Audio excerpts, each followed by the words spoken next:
In 1986, workers at a Soviet nuclear power plant began a routine safety test.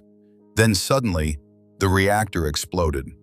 What happened next became one of the worst nuclear disasters in human history. In April 1986, engineers at the Chernobyl nuclear power plant in the Soviet Union prepared for a late-night safety experiment inside reactor number 4. The goal of the test was to determine whether the reactor could continue generating emergency electrical power during a blackout. At first, everything appeared routine. Operators inside the control room monitored gauges, adjusted power levels, and prepared the reactor systems for the experiment. But hidden flaws inside the reactor's design, combined with critical operational mistakes, slowly created a dangerous and unstable situation. Earlier in the day, delays forced engineers to keep the reactor operating much longer than originally planned. As the night continued, exhausted workers attempted to stabilize the reactor while following complicated procedures.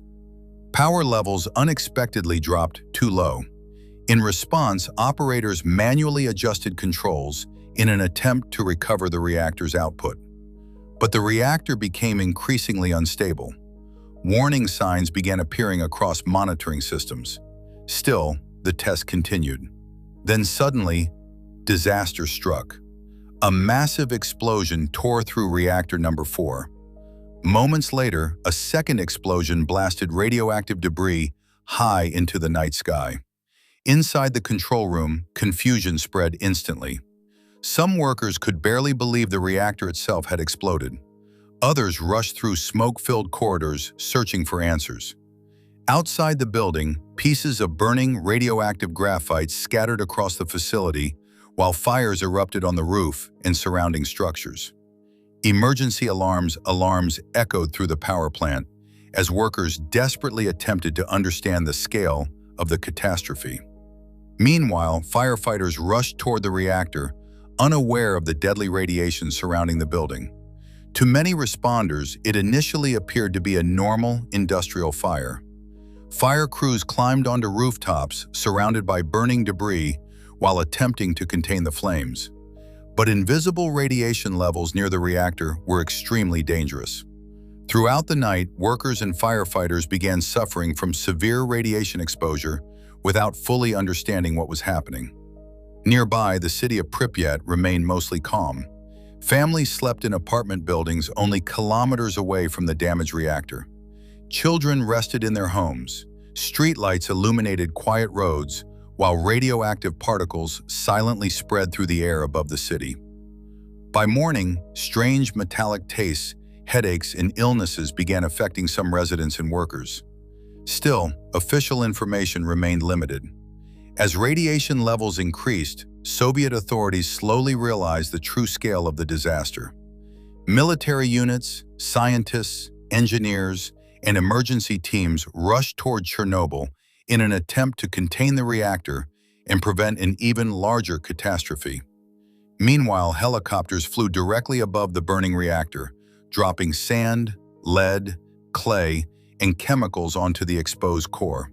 The operation was extremely dangerous. Pilots flew through radioactive smoke, while workers below attempted to control fires and assess the damage.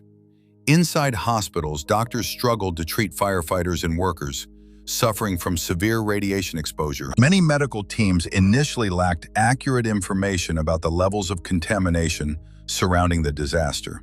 Eventually, officials ordered the evacuation of Pripyat.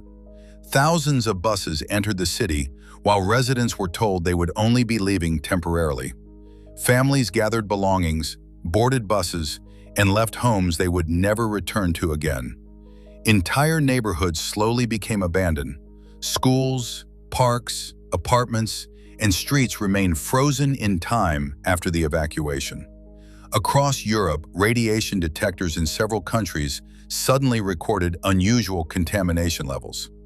International concern rapidly grew as news of the disaster spread worldwide. Meanwhile, thousands of workers known as liquidators were sent to help contain the catastrophe. Some cleared radioactive debris from rooftops.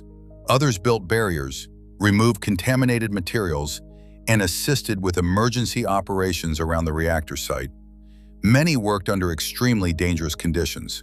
Scientists feared the disaster could worsen further if the molten reactor material reached underground water supplies. Massive efforts began to cool and isolate the damaged reactor before another explosion could occur.